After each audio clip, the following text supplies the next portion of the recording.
अर्थशास्त्र है क्या,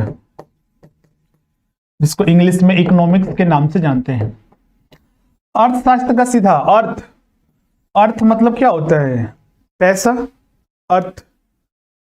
तो अर्थशास्त्र का सीधा सा मतलब है कि धन का शास्त्र। इसमें हम लोग धन के बारे में अध्ययन करते हैं। जो भी इसमें अध्ययन किया जाएगा हमेशा उसमें देखिएगा धन का इन्वॉल्वमेंट होता ही है, जिसको हम लोग इकोनॉमिक एक्टिविटीज कहते हैं। हमारे समाज में जो भी गतिविधियां होती है, हमारे सामाजिक जो गतिविधियां हैं, इसको दो कैटेगरी में डिवाइड किया जाता है। कुछ गतिविधियां जो होती है अनार्थिक क्रियाएं होती है, अनार्थिक, इसको इंग्लिश में बोलते हैं नॉन इकोनॉमिकल एक्टिविटीज। और कुछ क्रियाएं जो होती है आर्थिक क्रियाएं, जिसको कहा जाता है इकोनॉमिक एक्टिविटीज। इकोनॉमिक एक्टिविटीज अनार्थिक क्रिया में सीधा सा इसका मीनिंग है कि ऐसी क्रियाएं जिसमें कि धन का कोई लेना देना न होता हुआ हो। जैसे कि कोई कार्य करता है, मान लीजिए कोई टहल रहा है, टहलना, कोई दौड़ रहा है, या फिर घर में कोई, जैसे आपकी माँ आपके लिए खाना बनाते हैं, तो यहां पर कोई भी जो इसमें काम किया जाता है वो इस पर्पस से नहीं किया जाता कि सामने वाले से हमें कुछ मिलेगा। क्लियर है? धन की प्राप्ति या फिर किसी भी तरह का धन का इन्वॉल्वमेंट उसमें नहीं होता है। तो वो सारे के सारे क्रियाएं जो होती है आर्थिक क्रियाओं के अंतर्गत आता है। आर्थिक क्रियाएं क्या होती है, सॉरी अनार्थिक क्रियाएं में आता है। आर्थिक क्रियाएं क्या होती है, तो आर्थिक क्रियाएं में धन का इन्वॉल्वमेंट होता है। जैसे कि आप किसी रेस्टोरेंट में गए, वहां पर खाना खाएं, तो वहां पर सर्विसेज मिला, जो आपने फूड आइटम खरीदे तो उसके बदले आपको पैसे देने पड़ते हैं। तो यहाँ पे ये क्रिया हुआ, लेकिन क्या हुआ, ये एक आर्थिक क्रिया कहलाएगा। क्यों? क्योंकि इसमें धन का इन्वॉल्वमेंट हुआ, क्योंकि बिना पैसे के वो तो खाना नहीं देगा। आप बस में ट्रेवल कर रहे हैं तो वहां पर पैसे का लेन देन होगा, कुछ खरीदारी कर रहे हैं तो पैसे का लेन देन होगा। आप डॉक्टर पास जाते हैं, टीचर्स के पास पढ़ते हैं तो वहां पर धन का इन्वॉल्वमेंट होता है। तो ये सारे के सारे आर्थिक क्रियाएं कहलाते हैं। अर्थव्यवस्था में, सॉरी अर्थशास्त्र में हम लोग इन्हीं के बारे में अध्ययन करते हैं, आर्थिक क्रियाओं के बारे में ही अध्ययन करते हैं। क्योंकि जैसा कि हमने बताया कि अर्थशास्त्र का मतलब सीधा सा जिसमें कि धन का इन्वॉल्वमेंट हो उसके बारे में अध्ययन करते हैं। और धन का जो इन्वॉल्वमेंट है सिर्फ आर्थिक क्रियाओं में होता है। इसमें एक्सचेंज भी हो सकता है, टेबल के बदले कुर्सी ले लिए, चेयर ले लिए हैं, तो यहां पर भी आर्थिक क्रियाएं हैं। अगर मान लीजिए ये मार्केट से चेयर खरीदता तो उसको पैसे देने पड़ते, अब बदले में ले लिया तो कुछ ना कुछ तो क्रियाएं हुई, इसको एक्सचेंज कहते हैं, विनिमय कहा जाता है। सर्विसेज के बदले सर्विसेज भी होता है, तो उसमें भी धन का लेन देन होता है, इसीलिए आर्थिक क्रियाओं के अंतर्गत आता है। और आर्थिक क्रियाओं को ही अर्थशास्त्र में पढ़ा जाता है, न कि अनार्थिक क्रियाओं को। अनार्थिक क्रियाओं को अर्थशास्त्र में नहीं पढ़ा जाता है। क्लियर है? अब यहां पर अर्थशास्त्र को जो डिवीजन किया गया है, दो कैटेगरी में इसको डिवाइड करते हैं। इसका अध्ययन को दो कैटेगरी में डिवाइड करते हैं। एक होता है माइक्रो इकोनॉमिक्स और एक होता है मैक्रो इकोनॉमिक्स। ये दो शब्द से ही इसका मतलब निकल जाएगा। माइक्रो इसका हिंदी में बोलिए तो सूक्ष्म या फिर स्मॉल, और मैक्रो का मतलब होता है लार्ज या फिर बड़ा, लार्ज। मतलब सीधा सा हुआ कि अर्थशास्त्र में जब हम स्मॉल स्तर पर, जैसे किसी व्यक्ति के बारे में, किसी व्यक्ति के इनकम के बारे में, किसी फर्म के बारे में हम बात करते हैं, तो ये माइक्रो स्तर पर होता है, मतलब छोटे स्तर पर होता है। और जब हम किसी क्षेत्र की बात करते हैं, किसी राष्ट्र की बात करते हैं, किसी देश की बात करते हैं, तो ये मैक्रो, जैसे कि हम राष्ट्रीय आय की बात कर रहे हैं, पूरे देश की आय की बात कर रहे हैं। लेकिन जब हम किसी एक व्यक्ति की आय की बात करते हैं तो ये माइक्रो लेवल पर हम लोग अध्ययन करते हैं। क्लियर है? तो सीधा सा इसका मतलब है कि जो माइक्रो इकोनॉमिक्स और मैक्रो इकोनॉमिक्स दो कैटेगरी में डिवीजन किया हुआ है, इसमें हम लोग स्मॉल स्तर पर, सूक्ष्म स्तर पर हर एक इंडिविजुअल पर्सन हो गया, फर्म हो गए, उनके बारे में अध्ययन करते हैं, व्यक्तिगत हम लोग अध्ययन करते हैं। जबकि मैक्रो इकोनॉमिक्स में हम लोग लार्ज स्केल पर, जैसे क्षेत्र के बारे में, राष्ट्र के बारे में, देश के बारे में, पूरे विश्व के बारे में अध्ययन करते हैं, वो मैक्रो इकोनॉमिक्स के अंतर्गत आता है। क्लियर यहां तक? और ध्यान रखिएगा, इसके अंतर्गत भी हम लोग अलग से अध्ययन करेंगे। इसको हम चूंकि यहां पर अभी स्टार्ट नहीं कर रहे हैं इसको, और माइक्रो को हम अलग रखे हैं। अब इसमें आते हैं जो हम लोग को स्टार्ट करना है, जहां से इंडियन इकोनॉमी। इंडियन इकोनॉमी भी समझिए कि इसी का पार्ट है, मैक्रो इकोनॉमिक्स का ही पार्ट है। देश बोला नहीं हमने, किसी देश की बात करते हैं तो देश की बात हम किस में करेंगे? मैक्रो इकोनॉमिक्स में। तो इंडियन इकोनॉमी भी उसी का पार्ट है। हम लोग दो शब्द पढ़ते हैं, एक इकोनॉमी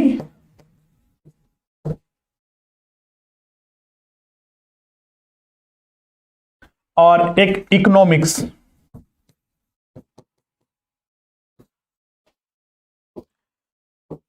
बहुत सारे छात्र को इसका डिफरेंस पता नहीं चल पाता है कि इकोनॉमिक्स का मतलब, इकोनॉमी का क्या मतलब है और इकोनॉमिक्स का क्या मतलब है। अर्थव्यवस्था इसका हिंदी में, और इसका अर्थशास्त्र, अर्थव्यवस्था, अर्थशास्त्र।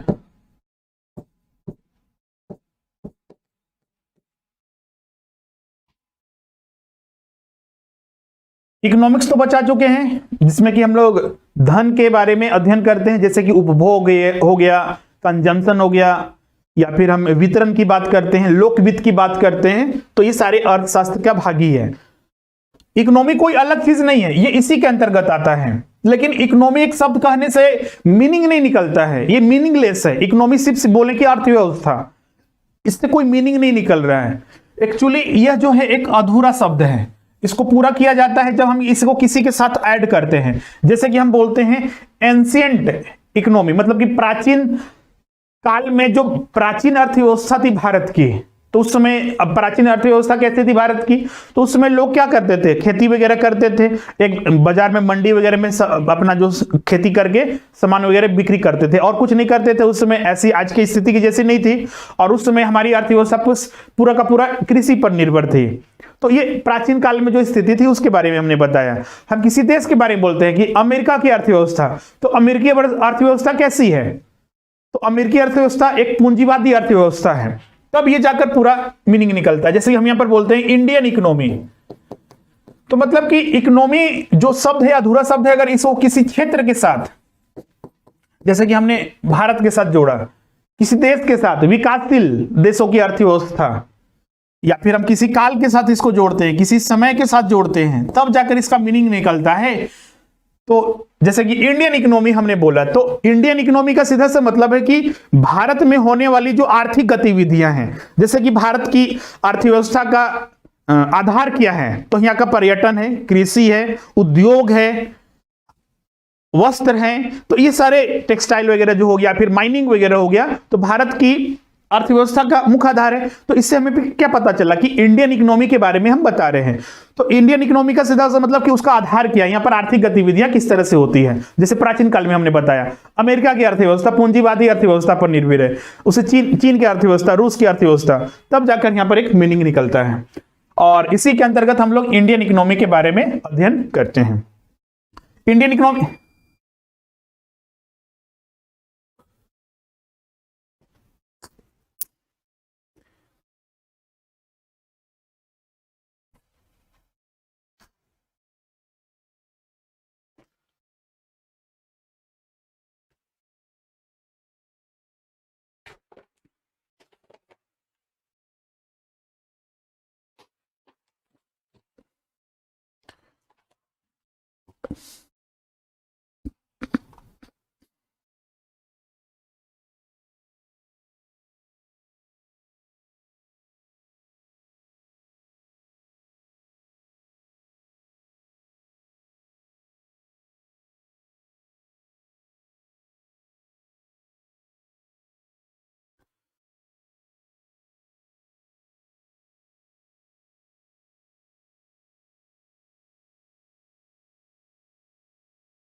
हो गया, अभी डिस्कनेक्ट हो गया था, अभी ऑडियो वीडियो क्लियर है।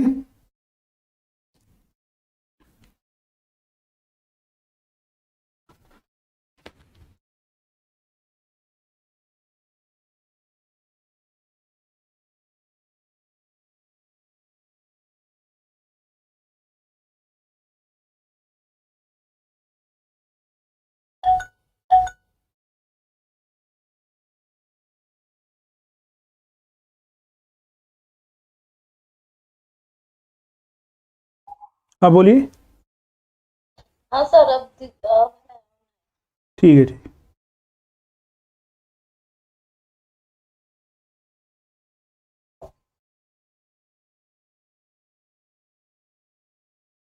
मतलब सीधा सा यहां पर है कि अर्थव्यवस्था एक तरह से अर्थशास्त्र का ही एक व्यवहारिक पक्ष बोल सकते हैं। क्यों? क्योंकि देखिए इसमें जो हम लोग अर्थव्यवस्था में अध्ययन करते हैं, जैसे हम भारतीय अर्थव्यवस्था में बात करें पर्यटन की, या फिर हम माइनिंग की बात करते हैं, खनन की, या फिर हम बात करते हैं उपभोग की, तो ये सारे ये अर्थशास्त्र का ही एक अंग बोल सकते हैं, उसी का एक पक्ष है। तो उसी का एक व्यवहारिक पक्ष के रूप में हम लोग अर्थशास्त्र में अध्ययन करते हैं।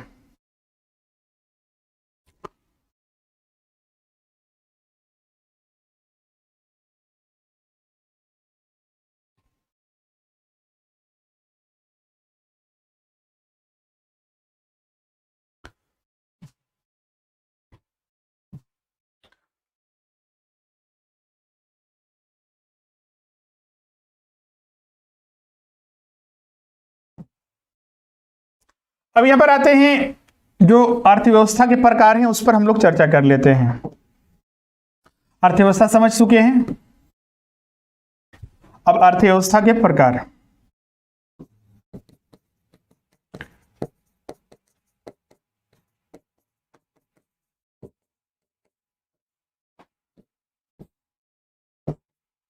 जैसे कि अभी हम बता रहे थे कि अमेरिकी अर्थव्यवस्था एक पूंजीवादी अर्थव्यवस्था है। तो इस अर्थव्यवस्था जो विश्व की अर्थव्यवस्था है, इसको तीन आधार पर बांटा गया है, तीन कैटेगरी में। एक पूंजीवादी अर्थव्यवस्था, पूंजीवादी अर्थव्यवस्था, एक समाजवादी अर्थव्यवस्था, और एक है मिश्रित अर्थव्यवस्था। मिश्रित अर्थव्यवस्था। पूंजीवादी अर्थव्यवस्था, इंग्लिश में इसको कैपिटलिस्ट इकोनॉमी कहते हैं, समाजवादी सोशलिस्ट इकोनॉमी, और मिश्रित अर्थव्यवस्था जो मिक्स्ड इकोनॉमी के नाम से जाना जाता है।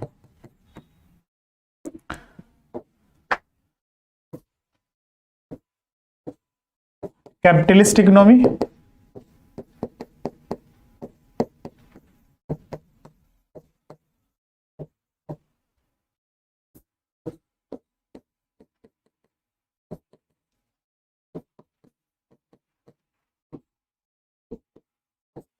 तीनों का मतलब समझते हैं सबसे पहले। और दुनिया के अधिक जो देश हैं, इन्हीं अर्थव्यवस्था में अलग अलग बटे हुए हैं। जैसे कि हम कैपिटलिस्ट इकोनॉमी की बात करते हैं, पूंजीवादी अर्थव्यवस्था की, तो पूंजीवादी अर्थव्यवस्था में सीधा सा ध्यान रखिए कि इसमें सरकार की कोई भूमिका नहीं होती है। जैसे कि यहां पर सरकारी कंपनी या फिर सरकार अपने तरफ से कुछ चलाती है, तो ऐसा कुछ यहां पर देखने को नहीं मिलेगा। इसमें जितने भी अर्थव्यवस्था का आधार होता है, वो सारे के सारे प्राइवेट होते हैं, निजी होते हैं, निजी हाथों में होता है। सोशलिस्ट इकोनॉमी जो समाजवादी अर्थव्यवस्था है, इसका जस्ट उल्टा होता है। जहां पर आप देख रहे थे कि कैपिटलिस्ट इकोनॉमी में जितने भी अर्थव्यवस्था का आधार है, वो सारे के सारे निजी हाथों में होता है, जबकि सोशलिस्ट इकोनॉमी में जो अर्थव्यवस्था का आधार है, वो सिर्फ सरकार के हाथों में होता है, मतलब कि सरकारी होता है, पब्लिक, सार्वजनिक होता है। इसमें धन का संग्रह नहीं कर सकते हैं। जैसे कि मान लीजिए आपको धन का संग्रह का सीधा सा मतलब यह है, या फिर कोई वस्तु का संग्रह आप नहीं कर सकते हैं। जैसे कि आपको एक महीने में खपत होता है आपके यहाँ 20 केजी चावल, तो आप इतना का ही उपयोग कर सकते हैं, इससे ज्यादा आप नहीं रख सकते हैं, क्योंकि इसमें रिस्ट्रिक्शन होता है। जबकि ये निजी हाथों में होता है, तो इसमें आप धन का संग्रह या फिर वस्तु का संग्रह कर सकते हैं। सोशलिस्ट इकोनॉमी में, जो समाजवादी अर्थव्यवस्था में, ऐसा नहीं कर सकते हैं। और मिक्स्ड इकोनॉमी जो होता है, ये दोनों का मिश्रण होता है। मिक्स्ड नाम से ही देख रहे हैं, मिश्रित अर्थव्यवस्था, मतलब कि इसमें प्राइवेट का भी रोल होता है प्लस पब्लिक, मतलब सार्वजनिक, सरकार का भी रोल होता है। जैसे कि भारत क्या है, यहां पर भी देखिए बहुत सारे ऐसे क्षेत्र हैं। जैसे कि हम बात करते हैं एजुकेशन की, तो एजुकेशन में प्राइवेट रोल भी है, निजी संस्थान भी चल रहे हैं, सरकारी संस्थान भी चल रहे हैं। हेल्थ सेक्टर में भी देखिए प्राइवेट और निजी दोनों है, मतलब कि यहाँ पर हर क्षेत्र में प्राइवेट भी है और निजी, प्राइवेट भी और पब्लिक भी है, मतलब सरकार भी उसमें इन्वॉल्व है और निजी क्षेत्र भी इन्वॉल्व है, तो वही यहाँ पर मिक्स्ड इकोनॉमी है। और दुनिया के अधिकतर देश मिक्स्ड इकोनॉमी में ही आते हैं, यहाँ पर सरकार का भी रोल देखने को मिलता है और प्राइवेट सेक्टर का, निजी क्षेत्र का भी उसमें रोल देखने को मिलता है। जैसे कि इसमें एग्जांपल लिख सकते हैं, यहाँ पर भारत हो गया, पाकिस्तान हो गया, बांग्लादेश हो गया, नेपाल हो गया, तो ये सारे के सारे जितने भी हो मिक्स्ड इकोनॉमी में आते हैं। तो सोशलिस्ट इकोनॉमी में अभी इसमें एक जो उत्तरी कोरिया है उसको रख सकते हैं, चीन भी अभी बोल सकते हैं कि थोड़ा उसमें बदलाव हो रहा है, लेकिन चीन भी सोशलिस्ट में ही रखा जाता है। इसमें उत्तरी कोरिया और चीन हो गया। और कैपिटलिस्ट में तो दुनिया बहुत सारे जो विकसित देश हैं, विकसित देशों में जैसे कि अमेरिका हो गया, ब्रिटेन हो गया, या फिर हम बात करते हैं फ्रांस की, जर्मनी की, जापान की, तो ये सारे के सारे जो है कैपिटलिस्ट इकोनॉमी के अंतर्गत आते हैं। क्लियर यहां तक सभी को? फिर आगे हम लोग बढ़ते हैं। अर्थव्यवस्था का ऐसे बांटने के तरीके अलग अलग होते हैं। जैसे कभी विकसित अर्थव्यवस्था के बारे में हमने बताया है कि अमेरिका एक विकसित अर्थव्यवस्था है। भारत को किस कैटेगरी में रखा जाएगा? तो भारत एक विकासशील अर्थव्यवस्था है, मतलब कि 3 कैटेगरी में फर्दर डिवाइड करते हैं, विकसित अर्थव्यवस्था, विकासशील अर्थव्यवस्था और अल्प विकसित। जैसे कि नेपाल हो गया, बोल सकते हैं बांग्लादेश हो गया, पाकिस्तान हो गया, ये सारे क्या सारे अल्प विकसित में आते हैं। भारत भी अल्प विकसित में आता था, लेकिन पिछले कुछ सालों से ये विकासशील देशों की कैटेगरी में रखा गया है और विकसित अर्थव्यवस्था वाले उन सारे देशों को कहा जाता है। अर्थव्यवस्था को जो अगला इंपोर्टेंट हम लोग को जरूरी है, अर्थव्यवस्था के क्षेत्रक, अर्थव्यवस्था के क्षेत्रक। यहां पर सीधा हम लिखते हैं भारतीय अर्थव्यवस्था के क्षेत्रक। जो इंडियन इकोनॉमिक सेक्टर है उसके बारे में चर्चा करते हैं। तो 3 सेक्टर में डिवाइड किया जाता है। पहला जो सेक्टर होता है प्राथमिक क्षेत्रक, प्राथमिक क्षेत्रक, इंग्लिश में इसको प्राइमरी सेक्टर कहा जाता है। दूसरा जो सेक्टर होता है उसको द्वितीयक क्षेत्रक, द्वितीयक क्षेत्रक, और तीसरा जो होता है तृतीयक क्षेत्रक, टर्शियरी सेक्टर, सेकेंडरी सेक्टर। इसको अन्य नामों से भी जाना जाता है। प्राथमिक क्षेत्र को ही कहा जाता है कृषि एवं संबंधित क्षेत्र।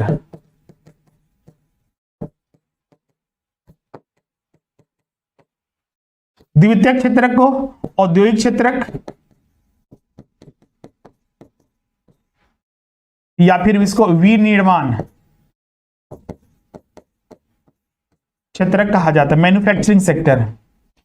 और इसको सेवा क्षेत्रक, सर्विस सेक्टर के नाम से जाना जाता है इंग्लिश में, सर्विस सेक्टर, इंडस्ट्रियल या फिर मैन्युफैक्चरिंग सेक्टर। और ये एग्रीकल्चर एंड एलाइड एक्टिविटी कहा जाता है, एग्रीकल्चर एंड एलाइड एक्टिविटी संबंधित क्षेत्रक। जैसे कि कृषि, कृषि के अलावा जैसे पशुपालन हम कर रहे हैं, तो पशुपालन करना कृषि नहीं है, लेकिन कृषि के अंतर्गत ही रखा जाता है, इसीलिए इसको कहा जाता है कृषि एवं संबंधित क्षेत्रक। मछली पालन कर रहे हैं तो मछली पालन कृषि एवं संबंधित क्षेत्र के अंतर्गत आएगा, वो कृषि नहीं है, मछली पालन करना कृषि नहीं है, लेकिन संबंधित क्षेत्र इसको कैटेगरी में रखा जाता है। तो ये 3 कैटेगरी में भारतीय अर्थव्यवस्था को डिवाइड किया जाता है और इसी का कंट्रीब्यूशन हमारे देश की अर्थव्यवस्था में होता है। जैसे कि प्राथमिक क्षेत्र के अंतर्गत हमने कृषि का बोला, तो कृषि के अंतर्गत जो खेती फसल वगैरह उगाए जाते हैं किसानों के द्वारा, या फिर हम बात करते हैं खनन, खनन भी प्राथमिक क्षेत्र का, मतलब कि प्राथमिक क्षेत्र को डिफाइन इस तरह से कर सकते हैं, जो हमें रॉ मटेरियल के रूप में या फिर प्रकृति से हमें सीधे प्राप्त होते हैं, वो सारे के सारे प्राथमिक क्षेत्र के अंतर्गत आते हैं। वन वगैरह भी सारे इसी के अंतर्गत गए, लेकिन वन से जो हमें लकड़ियां प्राप्त होते हैं और लकड़ियों से अगर हम फर्नीचर बनाते हैं, पलंग बनाते हैं या फिर अन्य साजो सामान बनाते हैं, तो ये द्वितीय क्षेत्र के अंतर्गत आएगा। लेकिन वन जो आएगा वो प्राथमिक क्षेत्र के। खनिज जो हमें प्राप्त होता है, खनिज से फिर हम लोग गाड़ियां या फिर जो लोहे का उपयोग करते हुए अन्य सामान बनाते हैं, तो ये मैन्युफैक्चरिंग में आएगा। जो हमें खनिज प्राप्त हुआ उससे हम लोग कुछ अन्य फर्दर रिप्रोसेसिंग करके एक नया प्रोडक्ट तैयार करते हैं, तो ये प्रोसेस जो होता है औद्योगिक क्षेत्र में, विनिर्माण क्षेत्र में आता है। और जो रॉ मटेरियल के रूप में या फिर प्रकृति से हमें जो सीधे मिलती है वो कृषि या फिर संबंधित क्षेत्र, प्राइमरी सेक्टर के अंतर्गत आता है। इसमें कुछ स्टूडेंट जो कंफ्यूज करते हैं उसमें आप उसको लिख लीजिएगा, जैसे कि इसमें कृषि क्षेत्र तो आएगा ही, कृषि हो गया, कृषि के अंतर्गत जितना भी, इसके अलावा वन क्षेत्र जितना भी है, खनन भी इसमें आएगा, खनन वगैरह इसमें स्टूडेंट कंफ्यूज करता है। औद्योगिक क्षेत्र में जैसे कि कार वगैरह हो गए, मशीनरी वगैरह, जितने भी प्लांट वगैरह बनते हैं वो सारे इसी में आएंगे। और सेवा क्षेत्र क्या हो गया, तो सेवा क्षेत्र का सीधा सा मतलब है कि जिसमें कि सर्विसेज उपलब्ध कराया जाता है, जैसे बैंकिंग हो गया, इंश्योरेंस हो गया, परिवहन हो गया, इसके अलावा जैसे अभी टीचिंग हो रहा है यहाँ पर, तो ये सर्विसेज है, तो ये सेवा क्षेत्र के अंतर्गत आएगा। लॉयर हो गया, लॉयर से आप कुछ सर्विसेज लेते हैं। इसके अलावा डॉक्टर हो गए, चार्टर्ड अकाउंटेंट हो गए, तो ये सारे जितने भी आएंगे वो तृतीय क्षेत्र के अंतर्गत आएंगे। एक चीज यहां पर ध्यान रखिएगा, तृतीय क्षेत्रक एक ऐसा क्षेत्रक है जो प्राथमिक क्षेत्र को भी हेल्प करता है और द्वितीय क्षेत्र को भी हेल्प करता है। कैसे? जैसे कि मान लीजिए परिवहन, परिवहन एक सेवा क्षेत्रक है।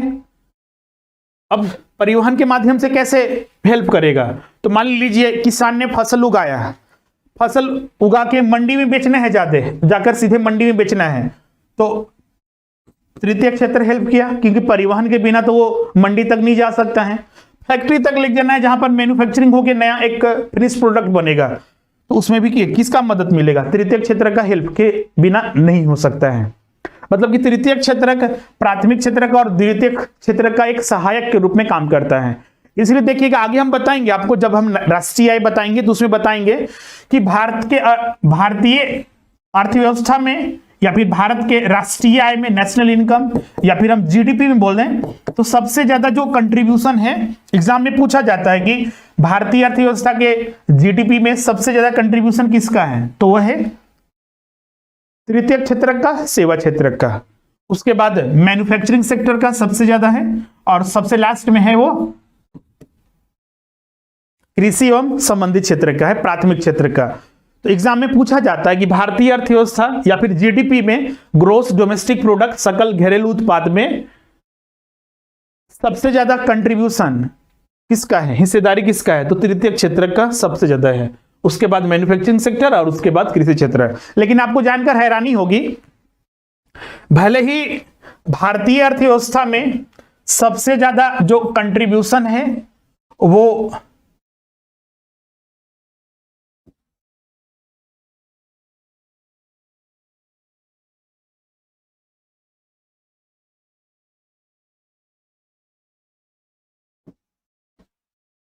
सेवा क्षेत्र का है, ये सेवा क्षेत्र हो गया, ये सेकेंडरी सेक्टर मतलब विनिर्माण क्षेत्र, और ये कृषि क्षेत्र हो गया। ये जीडीपी में कंट्रीब्यूशन के आधार पर हो गया। अब अगर पूछा जाए कि रोजगार के आधार पर बताइए, रोजगार के आधार पर बताइए कि सबसे ज्यादा रोजगार किस क्षेत्र में लोगों को मिला हुआ है, तो ये जानकर आश्चर्य होगा कि जीडीपी में, मतलब कि जहां से सबसे ज्यादा आय प्राप्त हो रहा है वहां पर सबसे कम लोगों को रोजगार मिला हुआ है। और जहां से आय, मतलब जीडीपी क्या है, राष्ट्रीय आय क्या है, एक तरह से आय ही देश का आय है, तो देश की आय में सबसे ज्यादा योगदान किसका है, सेवा क्षेत्र का। लेकिन रोजगार जो मिला हुआ है वो सबसे कम मिला हुआ है सेवा क्षेत्र में। उसके बाद मैन्युफैक्चरिंग सेक्टर और कृषि क्षेत्र में सबसे ज्यादा रोजगार मिला हुआ है।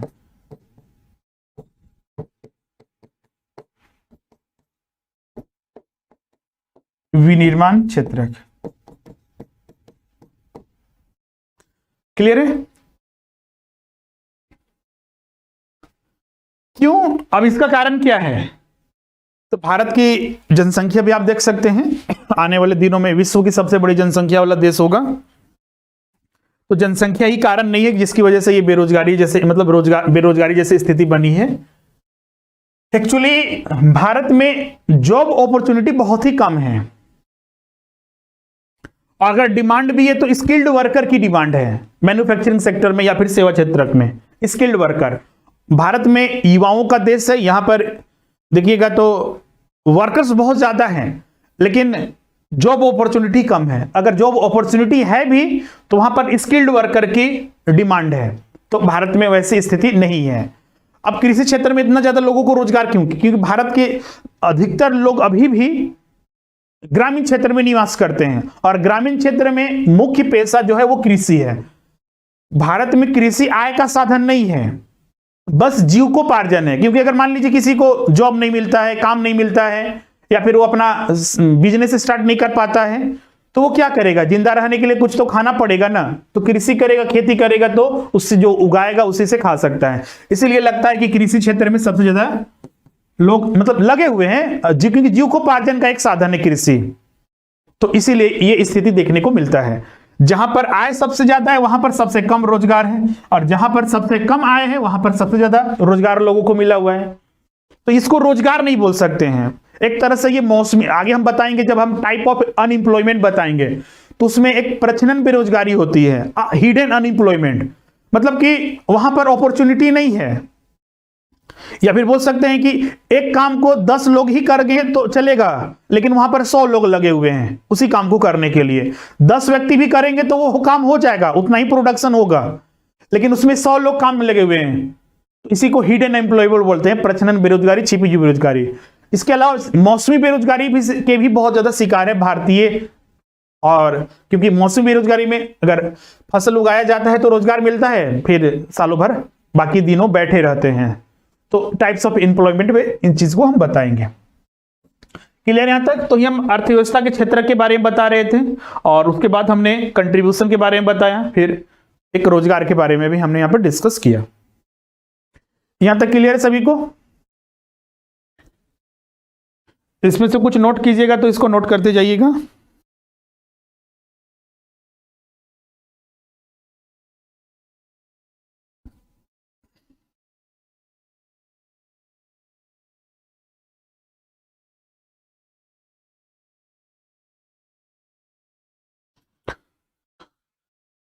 और कम समय में रिवीजन करना है तो ज्यादा सही रहेगा कि आप इंपॉर्टेंट चीजों को डायग्राम के आधार पर उसको नोट करते रहिएगा।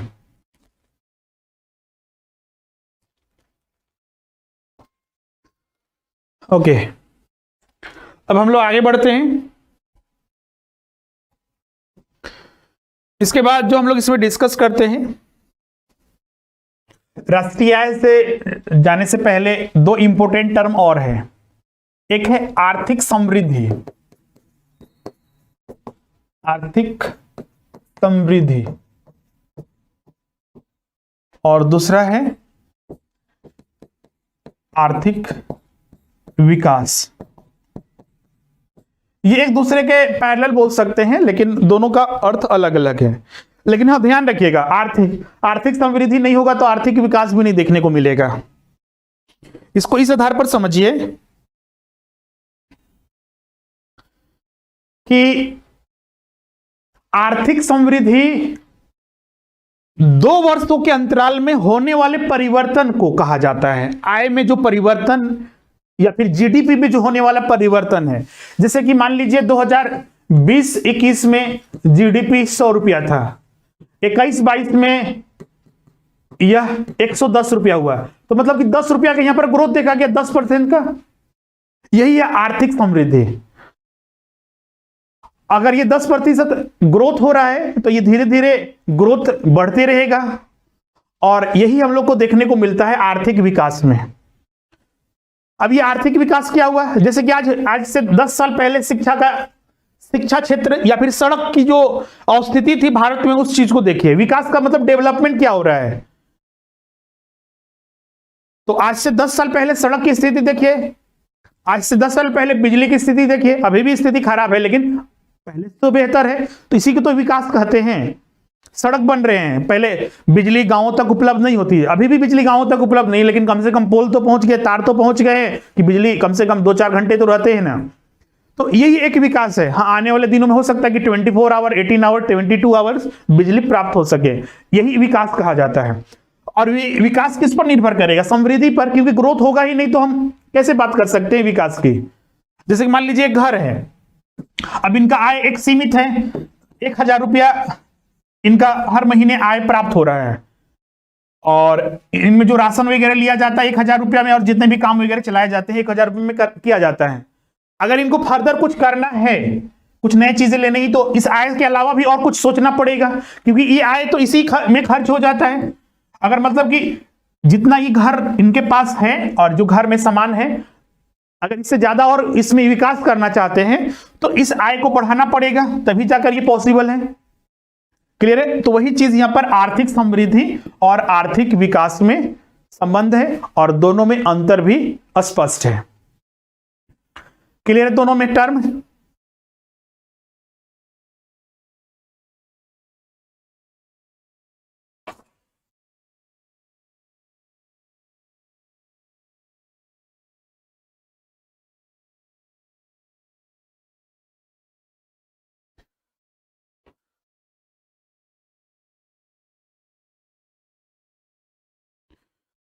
इसमें कुछ अगर ऐसे तो नोट्स वगैरह में यहाँ पर लिखा हुआ होगा, लेकिन कुछ पॉइंट को आप लिख लीजिएगा।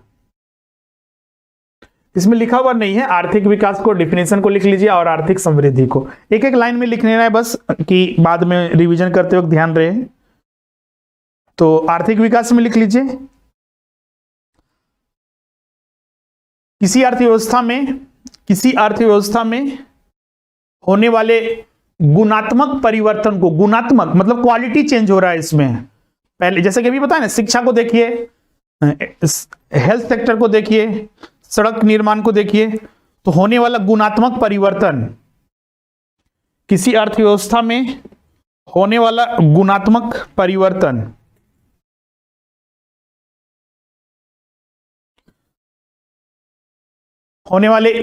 परिवर्तन को आर्थिक विकास कहते हैं।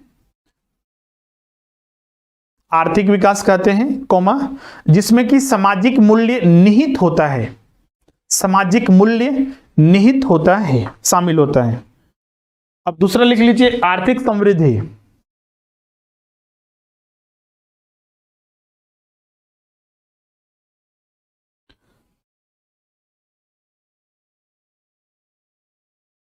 अर्थव्यवस्था के विभिन्न चरों में, यहां पर सीधा सा एक वर्ड उपयोग किया जाता है, चर। चर मतलब होता है चरों में, अर्थव्यवस्था के विभिन्न चरों में मतलब वेरिएबल्स में।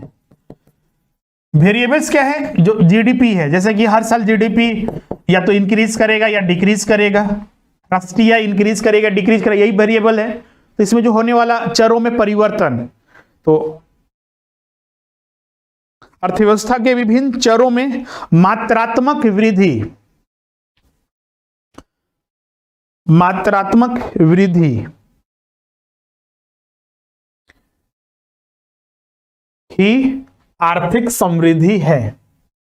किसी अर्थव्यवस्था में विभिन्न चरों में होने वाला मात्रात्मक, मात्रात्मक क्यों बोल रहे हैं? क्योंकि जैसे जीडीपी, जैसे हम 100 से 110 किए, 90 भी हो सकता है, तो ये मात्रात्मक है, क्वांटिटेटिव वैल्यूज है, ये मात्रात्मक वृद्धि ही आर्थिक समृद्धि है।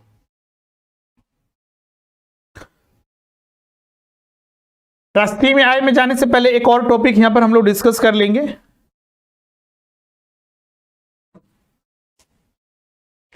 उसमें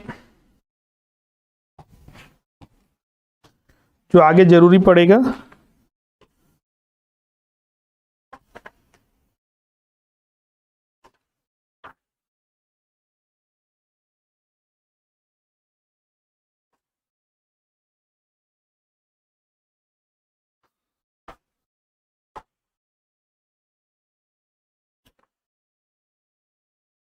ओके, उसमें तो इंपॉर्टेंट नहीं है, लेकिन एक चीज बस इसका जान लेते हैं, मीनिंग से तो पता ही चल जाता है। अर्थव्यवस्था के प्रकार दो कैटेगरी में और इसको हम लोग डिवाइड करते हैं।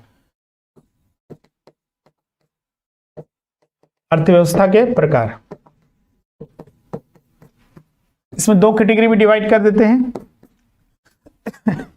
एक खुली हुई अर्थव्यवस्था और एक बंद अर्थव्यवस्था। नाम से ही पता चल जाएगा, इसमें एक ओपन इकोनॉमी और एक क्लोज्ड इकोनॉमी है। क्लोज्ड इकोनॉमी का सीधा सा मतलब है कि एक्सपोर्ट 0, इंपोर्ट 0, आयात और निर्यात दोनों 0 है। जैसे कि अभी एग्जांपल लें तो कौन सा देश ऐसा है, कोई किसी देश की अर्थव्यवस्था में ये देखा जाएगा ना कि आयात भी और निर्यात भी, मतलब कि न वस्तु हम बाहर भेज रहे हैं अपने देश से दूसरे देश में, और ना हम किसी दूसरे देश से अपने देश में मंगा रहे हैं। और इसका एग्जांपल है अभी उत्तर कोरिया, वहां पर अभी तानाशाही शासन चल रहा है। क्लियर है? उत्तर कोरिया, अभी न्यूज़पेपर में देखे ही होंगे कुछ दिन पहले, वहां पर ऐसी स्थिति बन गई है। वहां पर जैसे कि जो अभी उत्तरी कोरिया का तानाशाह है, उसके पिताजी का निधन हुआ था, मतलब निधन पहले ही हुआ था, उसकी वर्ष थी, उसका एनिवर्सरी आया था, तो उसमें देखा गया कि उसने अनाउंस किया था कि 10 दिन तक या 1 हफ्ते तक लोग हंसेंगे भी नहीं, ना कुछ बर्थडे वगैरह मनाएंगे, ना कुछ करेंगे। तो वो तानाशाही शासन होता है। तो उत्तर कोरिया में वही चल रहा है। वहां खाने के लाले पड़ गए थे, कोरोना काल में भी खासकर बहुत स्थिति खराब हुई थी। तो बंद अर्थव्यवस्था इसी को कहा जाता है, मतलब कि इंपोर्ट और एक्सपोर्ट मतलब 0 है, किसी दूसरे देश से हमको कोई मतलब नहीं है। आइसोलेटेड इसको बोल सकते हैं, जैसे अभी क्वारंटाइन किया जाता है, दूसरे से कोई मतलब नहीं है। तो ये उत्तर कोरिया भी वैसा ही देश है, बंद अर्थव्यवस्था है। और खुली अर्थव्यवस्था, जैसे कि दुनिया के अधिकतर देश खुली अर्थव्यवस्था में है। अब आज के डेट में तो ग्लोबलाइजेशन आ चुका है, जिसमें कि भारत में भी इसको अपनाया गया था 90s के दशक में। तो इसका एग्जाम्पल सीधा सा मतलब है कि एक्सपोर्ट भी हो रहा है, इंपोर्ट भी हो रहा है, आयात और निर्यात 2 देशों में हो रहा है। हो सकता है कि आयात और निर्यात आयात ज्यादा हो या फिर निर्यात ज्यादा हो, वो स्थिति जितना व्यापार होता है दूसरे देशों के साथ, उसके आधार पर हम लोग देखते हैं। अब इसमें हम लोग आगे आते हैं, जो अगला टॉपिक है, यहां से राष्ट्रीय आय स्टार्ट करते हैं, नेशनल इनकम।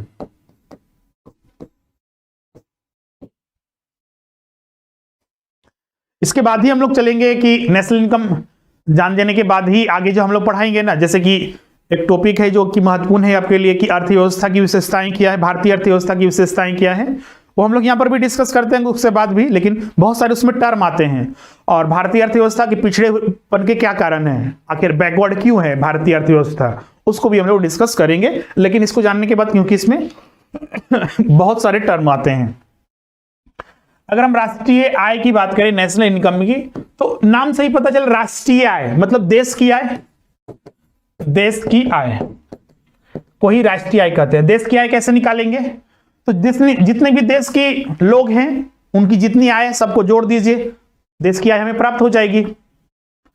तो इसको सीधा सा डिफाइन भी करते हैं कि किसी भी क्षेत्र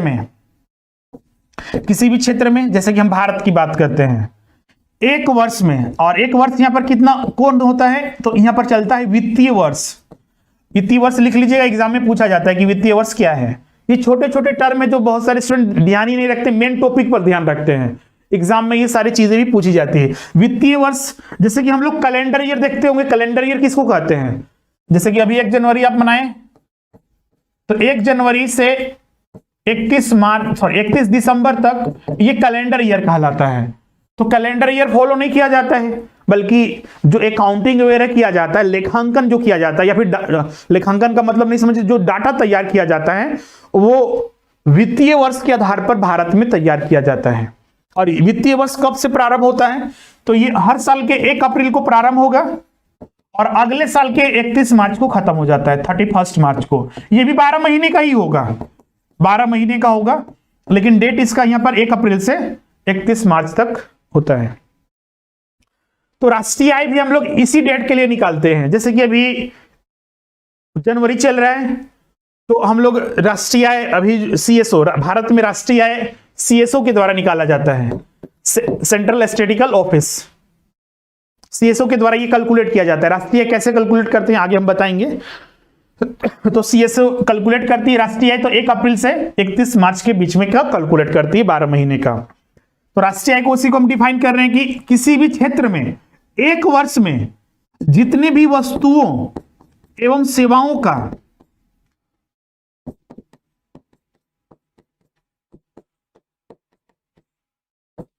उत्पादन होता है। कोई भी ऐसा तो देश नहीं होगा जहां पर वस्तु एवं सेवाओं का उत्पादन नहीं होता होगा, हर एक देश में होता है। इसको फिर जो भी वस्तु और सेवाएं बनाई जाएगी बाजार में बेची जाएगी। तो वस्तु एवं सेवाओं को जो बाजार मूल्य पर, या फिर इसको बोलते हैं मार्केट प्राइस, अंतिम बाजार मूल्य, फाइनल मार्केट प्राइस। जैसे कि एक वस्तु का देखिएगा एमआरपी अलग होता है। मान लीजिए किसी वस्तु का एमआरपी 80 रुपया है, तो मार्केट में हो सकता है डीलिंग करने के बाद उसे 70 रुपया में बेचा गया, तो नेशनल बैंक में 70 रुपया ही शामिल करेंगे, 80 रुपया शामिल नहीं करेंगे। इसलिए यहां पर अंतिम बाजार मूल्य लिखा हुआ है, मतलब कि जितने भी मार्केट में बिका गया वो बिक गया। किसी क्षेत्र में एक वर्ष में वस्तु एवं सेवाओं का जो उत्पादन होता है उसी का बाजार मूल्य, नेशनल इनकम, जिसमें कि विदेशों से प्राप्त शुद्ध आय को भी जोड़ा जाता है, NFIA, विदेशों से प्राप्त शुद्ध आय, यही राष्ट्रीय आय कहलाता है। इंग्लिश में इसको बोलते हैं net factor income from abroad, विदेशों से प्राप्त शुद्ध आय। तो राष्ट्रीय आय का मतलब समझ गए सीधा सा, कि किसी देश में एक साल में जो भी वस्तु एवं सेवाओं का उत्पादन होता है उसी का अंतिम बाजार मूल्य, जिसमें कि हम लोग विदेशों से प्राप्त शुद्ध आय को भी जोड़ते हैं। शुद्ध आय मतलब आगे हम बताएंगे इसका क्या मतलब होता है, जब जीडीपी और जीएनपी वगैरह डिस्कस करेंगे वहां पर, तो उसको यहां पर जोड़ा जाता है, उसी से हमें प्राप्त होता है राष्ट्रीय आय। तो राष्ट्रीय आय में इन सारी चीजों को शामिल किया जाता है। और राष्ट्रीय आय का सीधा सा अर्थ है यहां पर देश की आय, और देश की आय पूरे देश की जनसंख्या का जो आय है, मतलब देश की जो लोग हैं उनका जो आय है, और उनके द्वारा जो वस्तु एवं सेवाओं का उत्पादन किया जाता है उन्हीं को जोड़कर ये निकाला जाता है। और राष्ट्रीय आय जो कैलकुलेट किया जाता है सीएसओ के द्वारा। क्लियर यहां तक? एक इसमें टर्म आता है प्रति व्यक्ति आय, उसको हम लोग बाद में डिस्कस करेंगे। उससे पहले राष्ट्रीय आय के जो फैक्टर्स हैं, नेशनल इनकम के, राष्ट्रीय आय के फैक्टर्स, सबसे पहले जीडीपी, एनडीपी,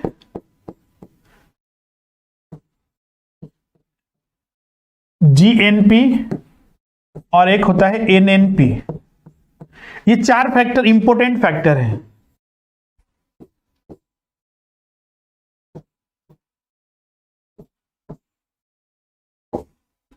मतलब कि ये रिप्रेजेंट कर रहा है देश के आय को ही रिप्रेजेंट कर रहा है, राष्ट्रीय आय को ही रिप्रेजेंट कर रहा है। ये 4 फैक्टर में इसको बताया जा सकता है कि हाँ देश का आय किसी आप कंसीडर करना चाहते हैं। सबसे पहले हम लोग जीडीपी को डिफाइन करते हैं। तो जीडीपी जो होता है किसी भी देश के, मान लीजिए किसी भी देश के हम मानते हैं, हम भारत के राष्ट्रीय आय मतलब जीडीपी की बात करते हैं। भारत का जीडीपी क्या कहलाता है, क्या होगा? तो किसी भी देश के सीमा के भीतर, भारत की अपनी सीमा के भीतर होगा, भारत का अपना सीमा है, एक वर्ष के दौरान जो भी वस्तु एवं सेवाओं का उत्पादन होता है उसी का बाजार मूल्य जीडीपी कहलाता है। देश के सीमा के भीतर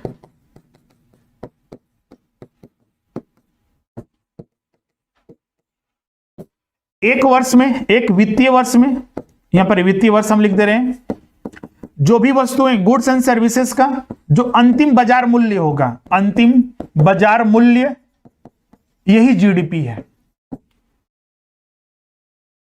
इसमें ध्यान रखिएगा, विदेशों से प्राप्त, चूंकि हमने देश के सीमा के भीतर कहा है, बाहर क्या तो हम बात नहीं कर रहे हैं, तो विदेशों से प्राप्त शुद्ध आय को हम कैसे शामिल कर सकते हैं? देश के सीमा के भीतर तो हम अपने देश के अंदर ही नहीं रहेंगे, बाहर तो नहीं जाएंगे।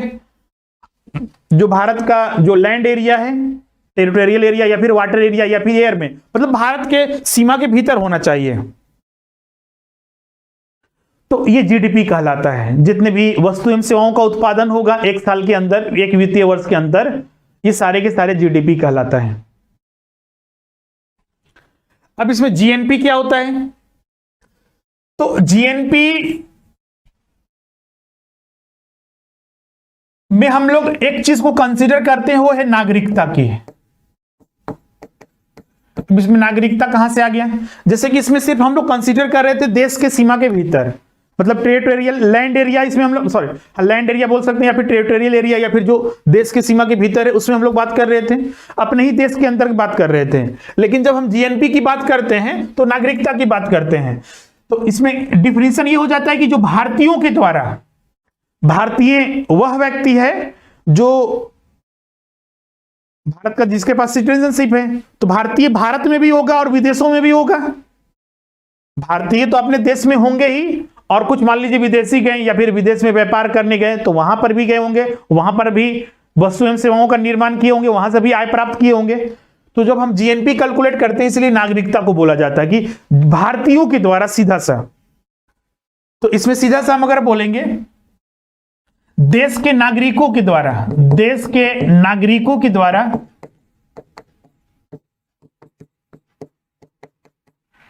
एक वित्तीय वर्ष में गुड्स, जो भी वस्तु एवं सेवाओं का उत्पादन जो किया जाता है उसी का जो अंतिम बाजार मूल्य, अंतिम जरूर ध्यान रखिएगा, बाजार मूल्य, जिसमें कि विदेशों से प्राप्त शुद्ध आय भी शामिल करते हैं, विदेशों से प्राप्त शुद्ध आय भी शामिल करते हैं, शुद्ध आय, यही जीएनपी होता है। इसको दूसरे टर्म में इस तरह से लिख सकते हैं कि जीएनपी, अगर मैथमेटिकल अगर लिखें तो जीएनपी इज इक्वल टू, इसमें यहां पर देखिएगा तो ये सारे मैच कर रहा है, यहां पर भी सिर्फ यहां पर एक ये ऐड हो जा रहा है, तो इसलिए हम लोग यहां पर ये लिख सकते हैं GDP plus NFIA, net factor income from abroad. मतलब अगर जीएनपी कैलकुलेट करना है तो जीडीपी में अगर हम विदेशों से प्राप्त शुद्ध आय को कैलकुलेट मतलब ऐड कर देंगे तो हमें प्राप्त हो जाएगा जीएनपी। हिंदी में इसको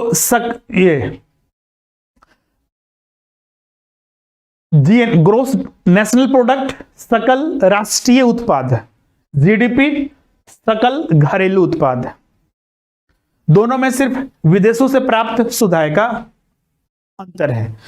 इस शुद्ध आय का मतलब क्या हुआ है, जैसे कि सिर्फ भारतीय ही भारत से दूसरे देश में तो नहीं गए होंगे, भारतीय तो गए ही होंगे दूसरे देश में, वहां से आय अर्न करेंगे। भारत में भी तो विदेशों से लोग आए होंगे, दूसरे देश से भारत में भी लोग आए होंगे और यहां से इनकम अर्न करके अपने देश में ले जाएंगे।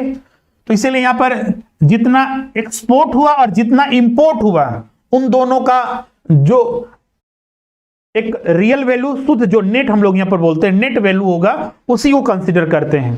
क्योंकि सिर्फ अगर हम भारतीयों द्वारा लाए गए पैसे को ही देखेंगे तो वो सही नहीं होगा, क्योंकि भारत से भी कमा के तो बाहर जो विदेशी लोग थे वो चले गए, तो उनको तो हम लोग सब्ट्रैक्ट करना होगा ना, उनको माइनस करना होगा। इसीलिए यहां पर शुद्ध का मतलब है कि हम लोग दोनों का जो डिफरेंसेस है वो अमाउंट कैलकुलेट करके यहां पर शामिल करते हैं।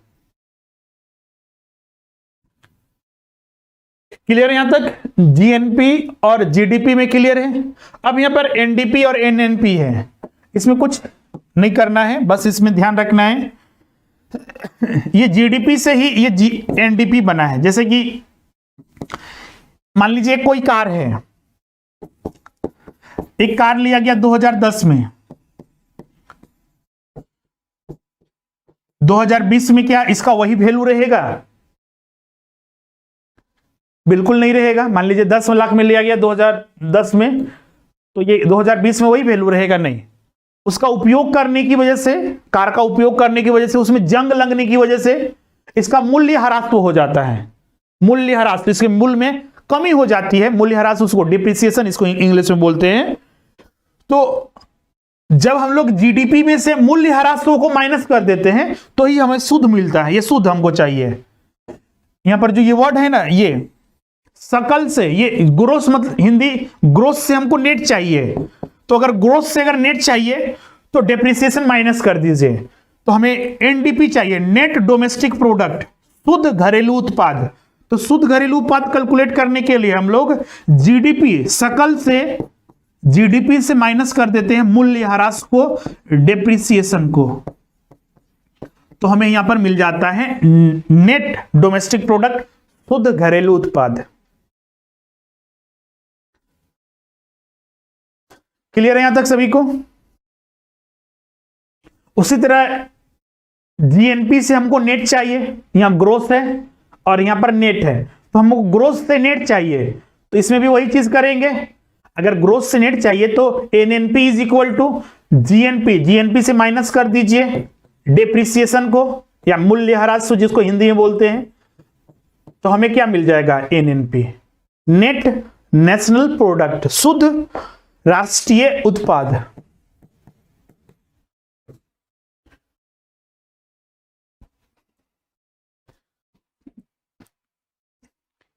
तो ये चारों फैक्टर के बारे में यहां पर पूरा जानकारी हो गया।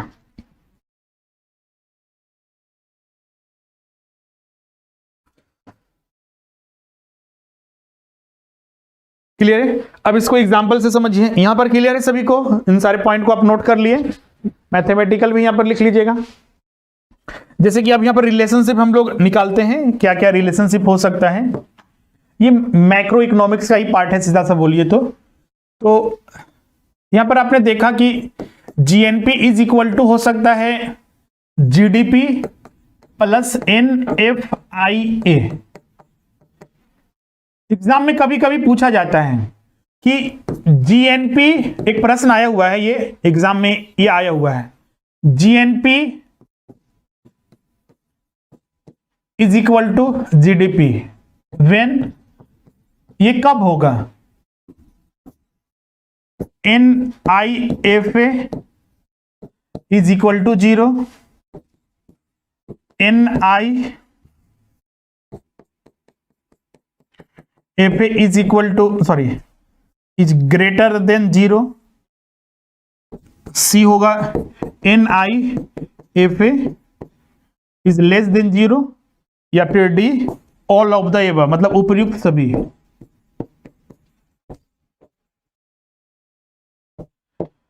अपना ऑप्शन कमेंट कीजिए, A B C D, 4 option दिया हुआ है।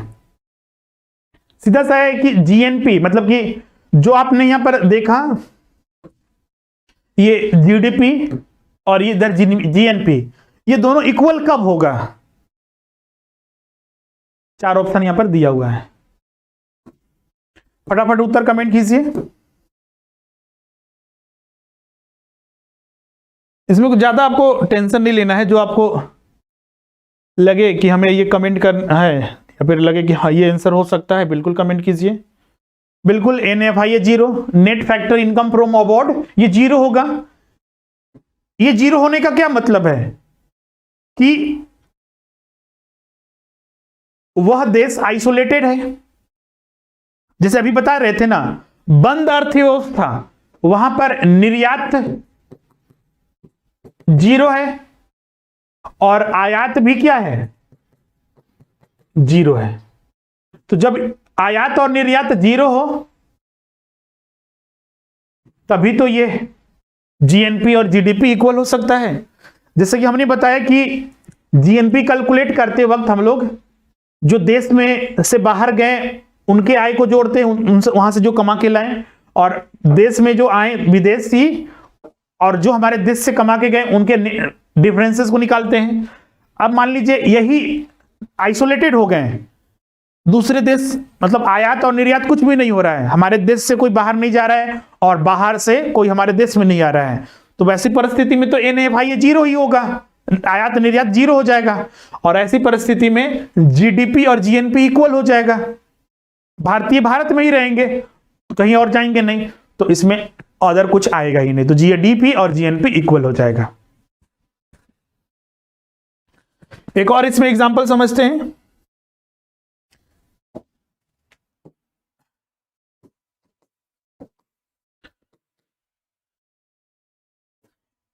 टाटा कंपनी है, इसका एक जो ब्रांच है वो पेरिस में है, और 1 लाख रुपए यहां से अर्न किया गया, 1 लाख रुपए यहां से अर्न किया गया। तो टाटा कंपनी आपको पता है कि एक इंडियन कंपनी है, इंडियन भारतीय कंपनी है।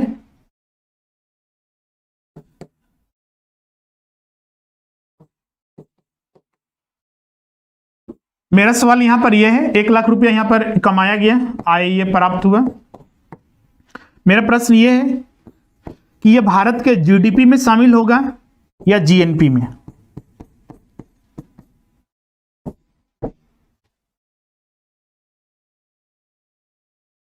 सीधा सा एग्जांपल है, टाटा कंपनी जो एक इंडियन कंपनी है, उसका एक ब्रांच पेरिस में है, वहां से अर्न किया गया वो 1,00,000 रुपया है। तो 1,00,000 रुपया भारत के जीडीपी में शामिल होगा या जीएनपी में शामिल होगा?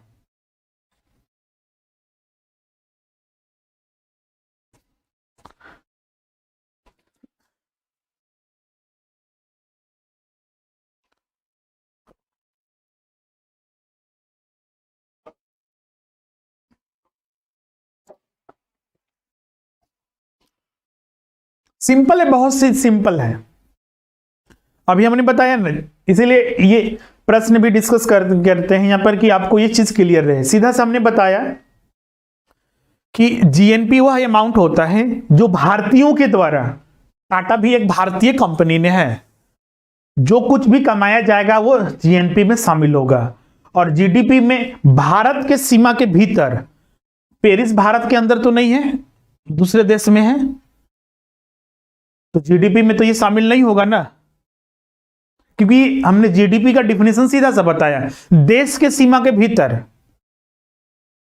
चाहे वो वाटर एरिया हो या फिर हम लैंड एरिया हो या फिर एयर एरिया हो, तो देश के सीमा के भीतर होना चाहिए, तभी वो जीडीपी में शामिल होगा।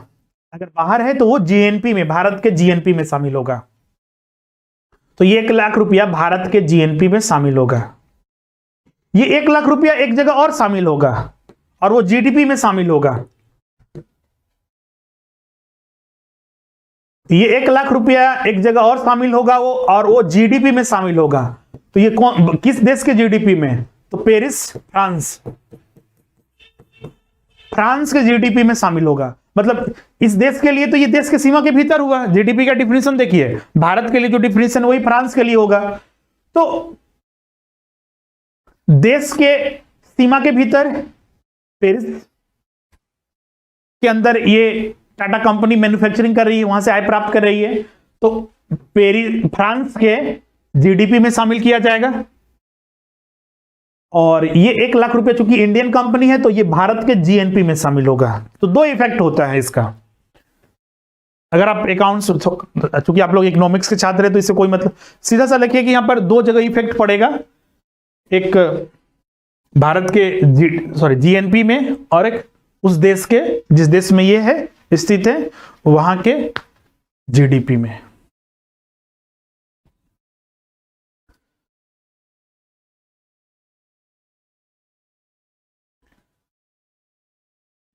क्लियर है यहां तक सभी को? अब इसमें कुछ और भी टर्म है।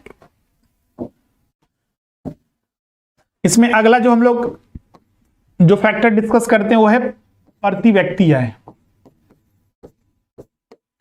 प्रति व्यक्ति आय,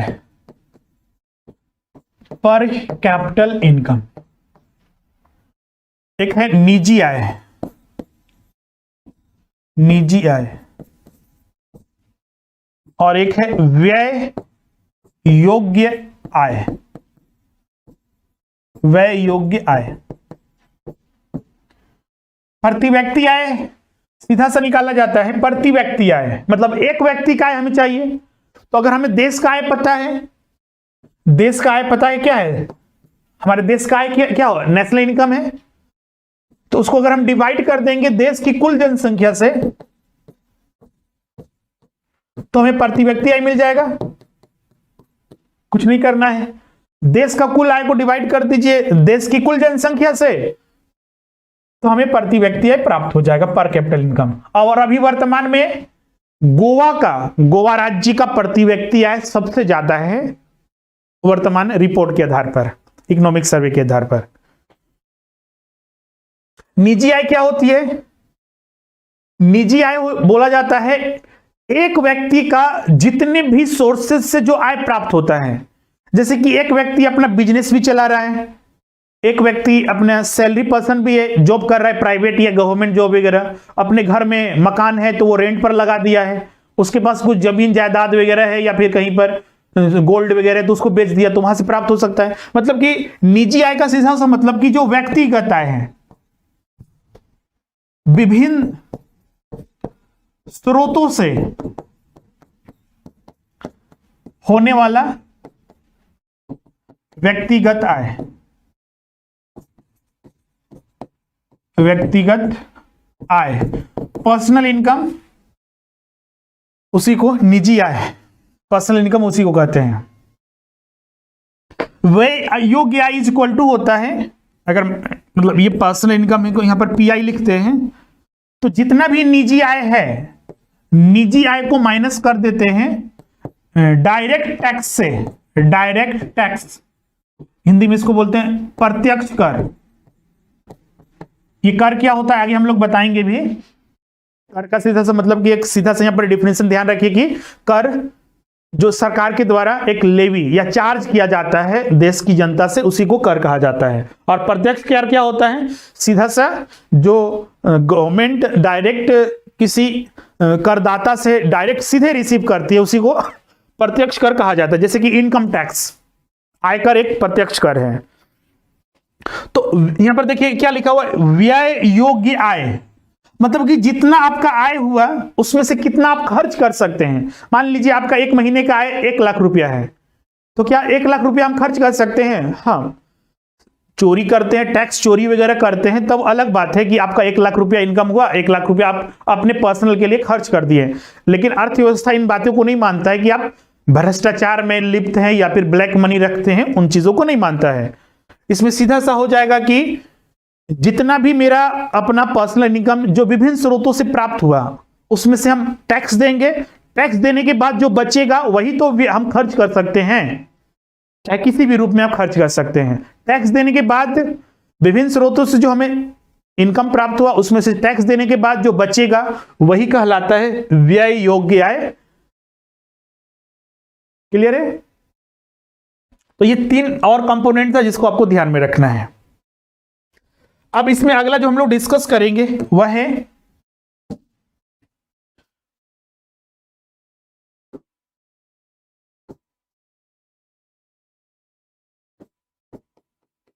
राष्ट्रीय आय कैलकुलेट करने के मेथड। विभिन्न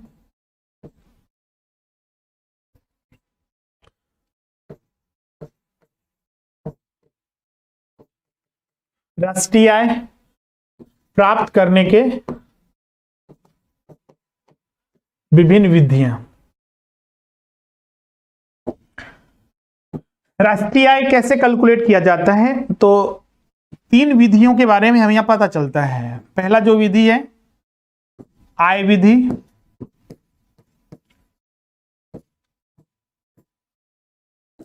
इनकम मेथड,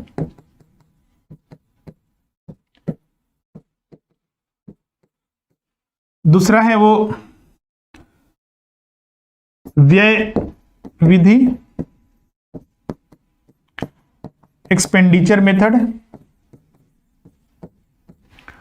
और तीसरा होता है उत्पादन विधि, प्रोडक्शन मेथड।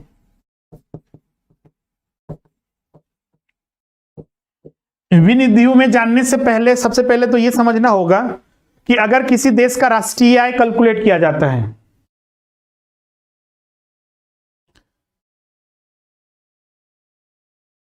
अगर किसी देश का राष्ट्रीय आय कैलकुलेट किया जाता है तो क्या ये अलग अलग मेथड से अगर कैलकुलेट करेंगे, जैसे भारत का राष्ट्रीय आय कैलकुलेट करते हैं आय विधि से, फिर व्यय विधि से कैलकुलेट करते हैं, और फिर उत्पादन विधि से, तो जो वैल्यू आएगा क्या अलग अलग आएगा या फिर सेम आएगा? तो इसका उत्तर होगा सेम आएगा। अगर अलग अलग आ रहा है तो आपके कैलकुलेशन में गलती है। अब ये सेम क्यों आएगा? सेम इसलिए आएगा कि यहां पर देख रहे हैं आय है, व्यय है और उत्पादन है। इसको इस तरह से समझिए कि अगर आप एक टेबल खरीदते हैं, एक व्यक्ति मान लीजिए यहां पर ए है, ए ने एक टेबल खरीदा, ₹500 में, बी से। तो ₹500 ए के लिए खर्चा है और बी के लिए क्या है, आय है। तो मतलब कि आय और व्यय दोनों हमेशा इक्वल होगा। एक व्यक्ति के लिए अगर कोई गतिविधियां आय दिख रहा है तो सामने वाले के लिए वही खर्च होगा, तो ये दोनों इक्वल होगा। तो इसीलिए राष्ट्रीय आय में तो ये तो क्लियर हो गया कि राष्ट्रीय आय मेथड से अगर हम आय और व्यय विधि से कैलकुलेट करेंगे तो वो दोनों इक्वल ही होगा, क्योंकि अगर हमारे लिए वो इनकम है तो सामने वाले के लिए खर्च ही होगा, हमारे लिए खर्चा है तो सामने वाले के लिए क्या होगा, वो आय होगा। अब आते हैं उत्पादन मेथड में। जैसे कि एक किसान है, किसान ने मान लीजिए 5 किलो गेहूं उगाया, मार्केट में जाकर बेचा, उगाया और उसके लिए ₹500 में वो जाकर मार्केट में बेचता है। क्लियर है? किसान ने उगाया 500 में। इसको विस्तार से और इसको क्लियर करें तो जैसे कि मोहन है, मोहन ने 5 केजी गेहूं उगाया और जाकर इसको मार्केट में बेचा ₹500 में। तो ये जीडीपी में कितना काउंट होगा, 500। इसको मान लीजिए सोहन ने खरीदा था, सोहन ने खरीदा था तो सोहन के लिए कितना खर्च के रूप में दिख रहा है यहां पर 500। क्लियर है? तो यहां पर सीधा सा देखिए कि प्रोडक्शन, मोहन ने, चूंकि गेहूं ये खुद इसने इसे उगाया था और एक किसान था वो, और फिर उसने उसे मार्केट में बेचा, तो 500 यहां पर उसको क्या हुआ, प्राप्त हुआ। तो ये प्रोडक्शन मेथड में भी कितना हुआ, हाँ इसके लिए आय का भी एक दिख रहा है, आय भी इसके लिए दिख रहा है क्योंकि वो मार्केट में बेचा है, तो वो यहां पर क्या दिख रहा है 500। तो तीनों प्रोडक्शन मेथड से, इनकम मेथड से और एक्सपेंडिचर मेथड से तीनों जगह क्या हुआ, इक्वल। तो हमेशा देखिएगा कि जो हम लोग राष्ट्रीय आय तीनों मेथड से कैलकुलेट करेंगे ये हमेशा सेम होगा, ये डिफरेंट नहीं होगा। क्लियर है?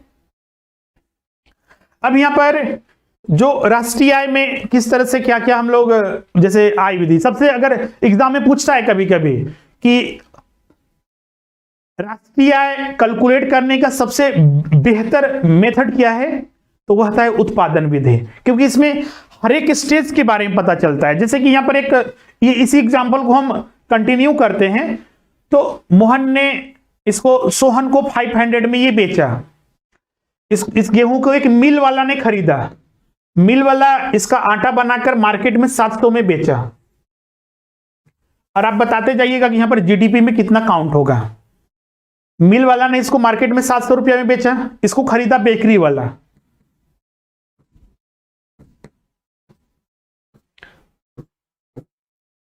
उसने इसे ब्रेड बनाकर मार्केट में 1000 रुपया में बेचा।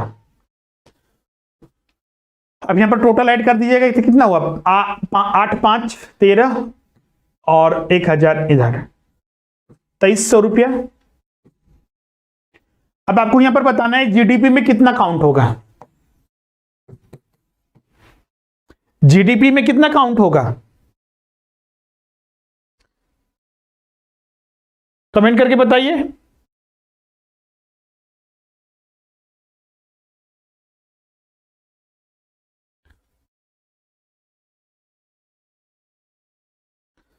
जीडीपी में कितना काउंट होगा वो पूछ रहे हैं हम, किसी का कोई जवाब नहीं आ रहा है।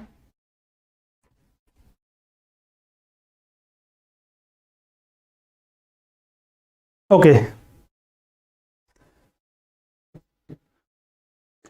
जीडीपी में जो यहां पर काउंट होगा, ऐसे देखने से तो लग रहा है कि, और अधिकतर जो यहां पर उतना उत्तर देते हैं वो 2300 रुपया, वो कमेंट कर देते हैं कि सर की जीडीपी में 2300 रुपया काउंट हो जाएगा, लेकिन ये बिल्कुल गलत है। जीडीपी में 2300 रुपया काउंट नहीं किया जाएगा। अगर ऐसा होता है तो ये डबल काउंटिंग, क्योंकि इसमें सबसे बड़ी समस्या होती है ना राष्ट्रीय आय कैलकुलेट करते वक्त, एक सबसे बड़ी समस्या होती है कि डुअल काउंटिंग का, डबल काउंटिंग का। वो कैसे, यहां पर जैसे कि हमने जीडीपी का डिफिनेशन बताया था ना कि अर्थव्यवस्था में जो भी, किसी देश की अर्थव्यवस्था में एक वर्ष में जो भी वस्तु एवं सेवाओं का उत्पादन होता है उसी का अंतिम बाजार मूल्य जीडीपी कहलाता है। तो पहली बार मोहन ने इसे बेचा तो 500 रुपया जीडीपी में शामिल हो गया। मिल वाले ने इसी गेहूं को खरीदा और उसे पीसकर आटा बनाकर मार्केट में बेचा बेकरी वाले को, तो ये 800 रुपया में बेचा। तो क्या यहां पर जीडीपी में 800 रुपया काउंट होगा? तो इसका उत्तर होगा नहीं, क्योंकि ये 500 रुपया तो ऑलरेडी काउंट इसमें हो चुका है ना, ये हम तो काउंट कर चुके हैं जब मोहन ने इसे बेचा था। 500 रुपया यहां पर काउंट हो चुका, तो देखिए यहां पर जीडीपी में कितना काउंट होगा, 500 रुपया। अब यहां पर जो एक चीज और, यहां पर जीडीपी में काउंट करते वक्त एक रूल याद रखिए कि जो पहली बार क्रिएट होगा, चाहे वो सर्विसेज हो या फिर वस्तु हो, जो पहली बार कुछ होगा, जैसे कि एक कार जब रीसेल होता है, कार को आपने शोरूम से खरीदा तो 10 लाख में, तो 10 लाख जीडीपी में काउंट हो गया। लेकिन वही आप 5 साल बाद फिर से उसको कार को बेचिएगा, तो जो बेचिएगा अमाउंट मान लीजिए आपने 5 लाख रुपए में बेचा, तो वो जीडीपी में काउंट नहीं किया जाएगा, क्योंकि ऑलरेडी उस कार का वैल्यू जीडीपी में काउंट हो चुका है। तो यहां पर भी वही चीज है, गेहूं बिक चुका है 500 में, वो काउंट हो चुका है। मिल वाला उसी गेहूं को खरीदता है, तो इसमें तो 500 काउंट हो चुका है। तो अब इसमें पहली बार आपकी कितना क्रिएट हुआ? 300 रुपया। तो जो पहली बार क्रिएट होगा 300 रुपया फिर यहां क्रिएट हुआ, तो इसलिए उसको काउंट करेंगे। अब बेकरी वाला से खरीदा, ब्रेड बनाकर 1000 में बेचा, लेकिन इसमें भी देखिए तो 5 और 3 800 रुपया ऑलरेडी काउंट हो चुका है।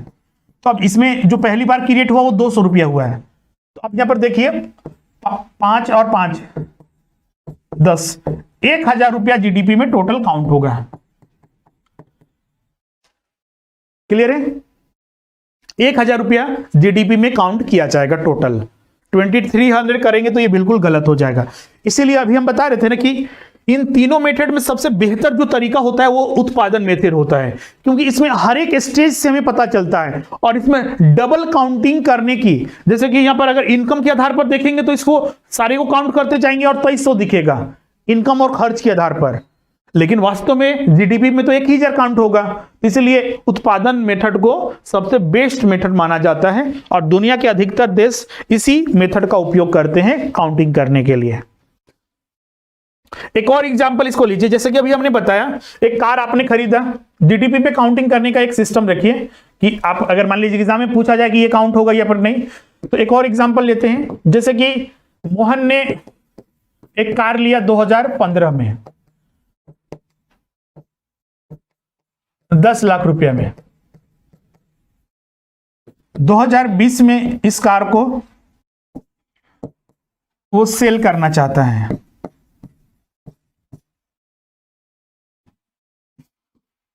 सेल करने के लिए उसने एक व्यक्ति सोहन एक ब्रोकर है अपॉइंट किया। आजकल तो हर काम ब्रोकर से, आजकल देखिए दलाल बीच में आ जाते हैं, दलाल इसको बोलिए, और एक बेहतर नाम ब्रोकर। तो उसने ब्रोकर को अपॉइंट किया और उसने बोला कि अगर मेरा कार को एक अच्छा दाम दिलवा देगा तो हम तुमको 50,000 रुपया देंगे, 50,000 रुपया। और ये तय के मुताबिक इसने इसको एक अच्छा दाम दिलाया और इसको 5,50,000 में इस कार को बिकवा दिया।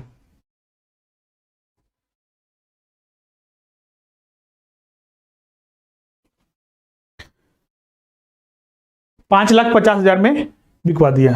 अब प्रश्न यह है कि इस परिस्थिति में, मतलब जो 2020 में जो एक्टिविटीज हुई, हम 2015 की बात नहीं कर रहे हैं, 2015 में जो बिका तो ये तो आपको पता ही है, ये जीडीपी में काउंट हो जाएगा। तो जो 2020 में एक्टिविटी हो रही है तो जीडीपी में यहां कितना काउंट करेंगे? जीडीपी में कितना काउंट किया जाएगा? ऑप्शन आपको दे दे रहे हैं, ए 0, बी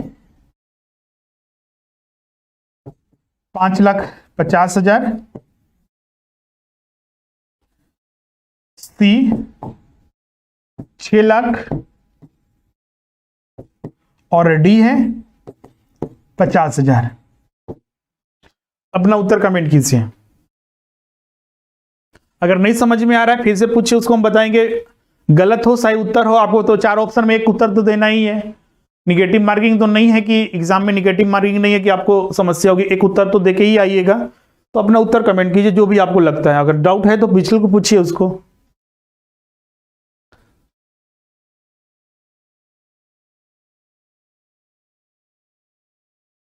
चार ऑप्शन यहां पर हमने दिया हुआ है। ओके उत्तर आ रहा है 0, जो बिल्कुल गलत है। इसका उत्तर 0 नहीं होगा, बल्कि इसका उत्तर डी होगा, 50,000। अभी हमने बताया कि जो पहली बार क्रिएट होता है, या फिर वस्तु हो चाहे सेवा हो, जैसे पहली बार कोई वस्तु बिकेगा तो जीडीपी में काउंट होगा, पहली बार कोई सेवा क्रिएट होगा तो सेवा तो पहली बार ही हर सेवा क्रिएट होता है तो जीडीपी में काउंट होगा। मोहन कार को खरीदा तो हमने यहां पर पूछा है, इसको तो कोई लेना ही देना नहीं है, जीडीपी में तो काउंट हुआ ही होगा। पहली बार क्रिएट हुआ तो 10 लाख, तो पहली बार ये कार बिका तो जीडीपी में काउंट होगा। 2020 में देखिए कार, फिर मोहन ने इसको बेचाया सोहन की मदद से और इसको कार को 5,50,000 में बिका, तो बिल्कुल यहां पर 5,50,000 ये काउंट तो नहीं होगा, इसमें कोई डाउट नहीं है, क्योंकि ये रीसेल हो रहा है। पहली बार ये तो सेल नहीं हो रहा है, ये ऑलरेडी पहले सेल हो चुका है। लेकिन एक चीज को यहां पर स्टूडेंट मिस कर दे रहे हैं, यहां पर ये सर्विसेज दे रहा है, ब्रोकर एक सर्विसेज न दे रहा है, और ये पहली बार क्रिएट हुआ मतलब एक सेवा दिया, तो ये सेवा को अभी बताया ना जीडीपी में सेवा भी शामिल होता है, सिर्फ तो ऐसा तो नहीं है कि सिर्फ वस्तु ही शामिल होगा। तो सेवा दिया इसने कि ब्रोकर का काम किया और 50,000 इसको इसके बदले मिला, तो ये 50,000 तो जीडीपी में काउंट करना होगा ना, इसको क्यों छोड़ेंगे?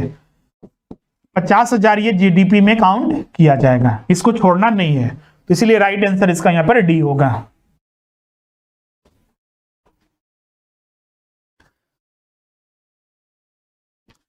क्लियर है यहां तक सभी को? तो जब भी एग्जाम में ये सब प्रश्न आपके आते हैं तो इन परिस्थितियों को ध्यान में रखिए, जिससे कि एग्जाम में कंफ्यूजन ना हो।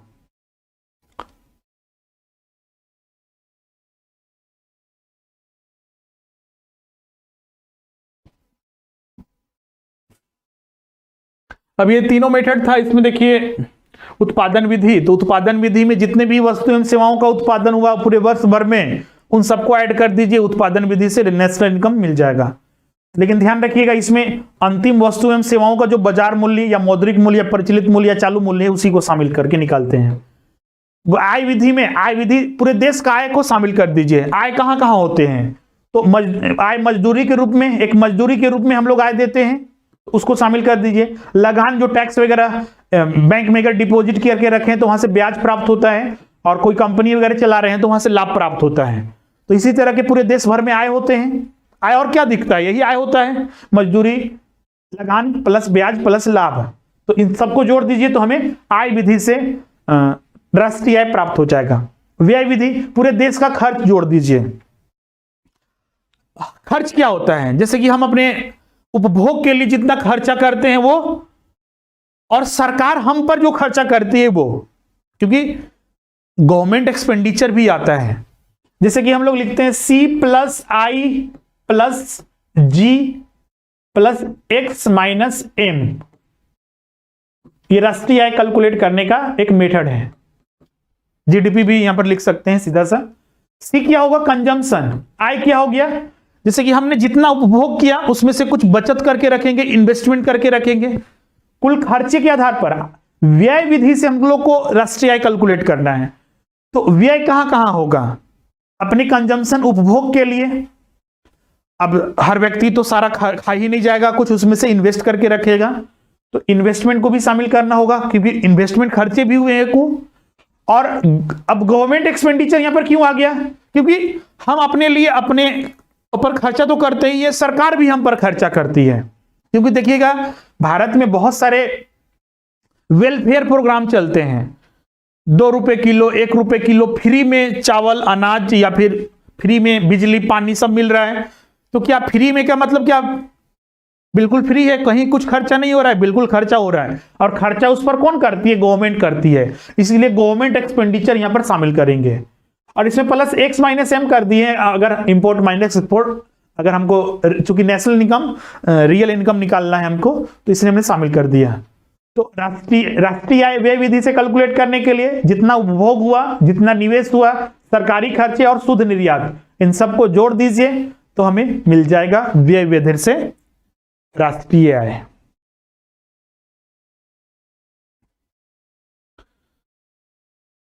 क्लियर है यहां तक सभी को?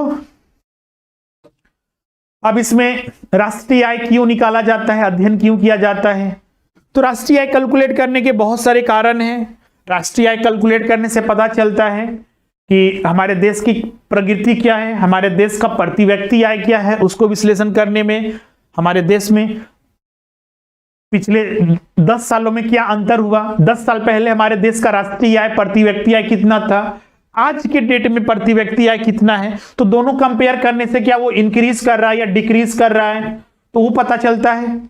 अगर इंक्रीज कर रहा है तो हमारे देश के लिए वो एक शुभ संकेत है।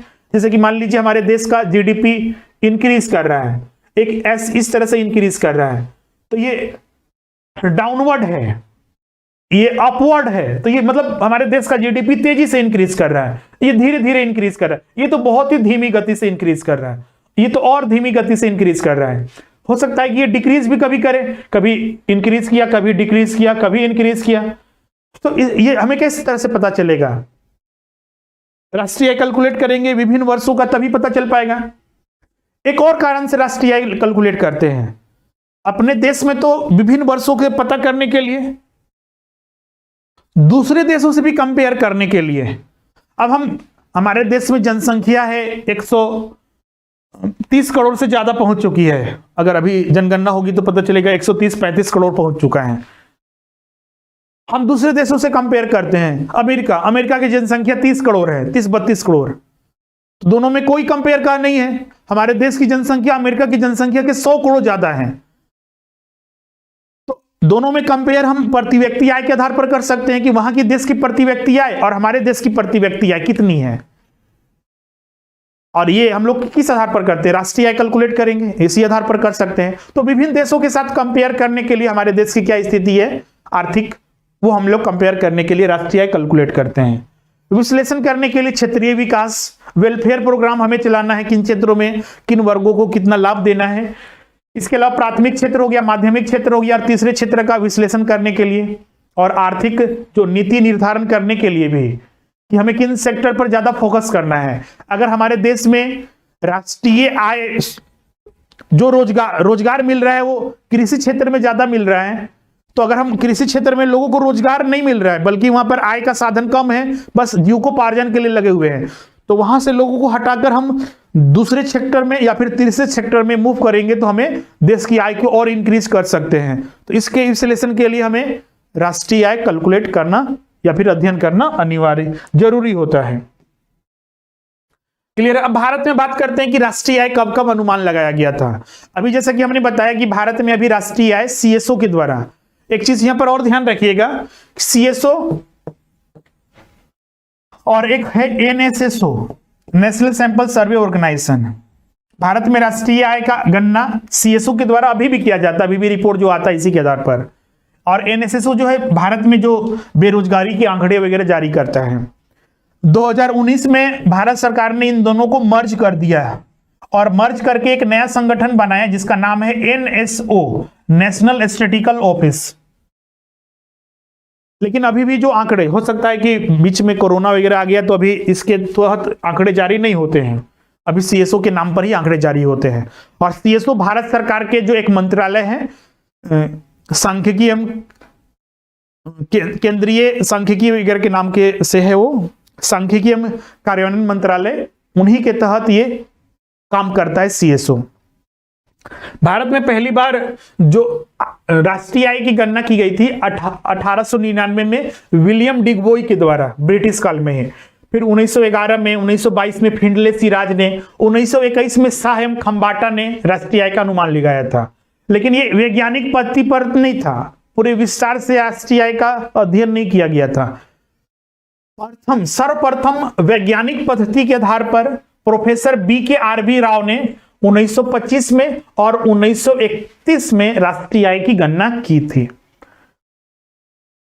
जब भारत आजाद हुआ तो भारत में राष्ट्रीय आय गणना करने के लिए एक समिति का गठन किया गया 1949 में, जिसके अध्यक्ष पीसी महलनोबिस, जो कि बहुत ही महान अर्थशास्त्री थे, उनको बनाया गया, जबकि बी के आरवी राव और गार्डेल इसके सदस्य बनाए गए थे। इसी समिति के सिफारिश पर 1951 और 1954 तक भारत में राष्ट्रीय, मतलब इसी समिति के द्वारा राष्ट्रीय आय का अनुमान लगाया गया। फिर इसके बाद केंद्रीय सांख्यिकीय संगठन मतलब सीएसओ का स्थापना किया गया और वर्तमान में यही संस्था के द्वारा आंकड़े प्रस्तुत किए जाते हैं। क्लियर है? जीडीपी में ध्यान रखिएगा, एक आधार वर्ष को कंपेयर किया जाता है। आधार वर्ष क्या होता है? आधार वर्ष एक बेस ईयर लिया जाता है, बेस ईयर। जैसे कि आप देखते होंगे कि बोला जाता है GDP at nominal price, GDP at current price, nominal price को ही करेंट प्राइस बोलते हैं, नॉमिनल प्राइस या करेंट प्राइस मतलब चालू मूल्य पर, और एक बोला जाता है रियल जीडीपी, रियल जीडीपी मतलब कि हमेशा दो जीडीपी कैलकुलेट किया जाता है। ये दो क्यों कैलकुलेट किया जाता है?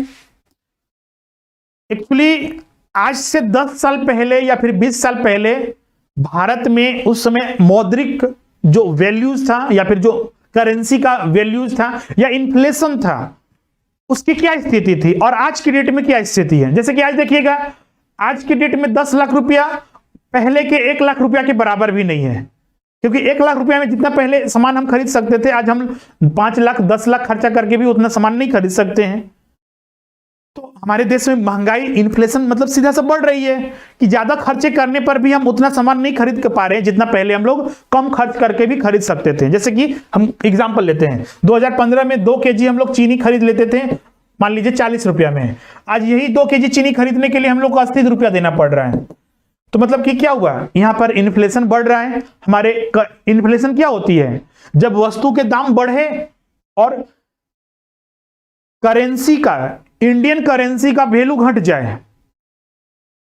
घटा तो वैल्यू तभी ना कि 40 के जगह 80 रुपया, क्वांटिटी वही है, 2 केजी आज भी खरीद रहे हैं, 2 केजी उस समय भी खरीद रहे थे, लेकिन 40 के जगह 80 दे रहे हैं, तो हमारे रुपीस का वैल्यू घट गया।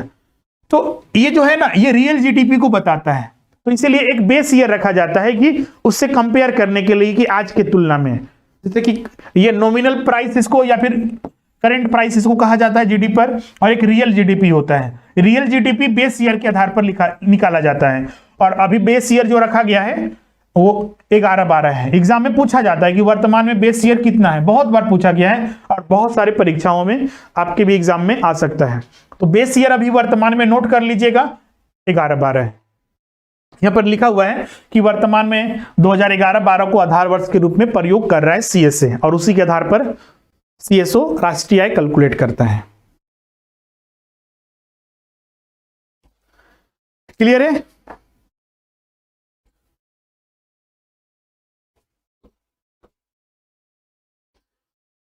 ओके, तो राष्ट्रीय आय और जो बेसिक कॉन्सेप्ट था उन सब का टॉपिक आज कंप्लीट होता है।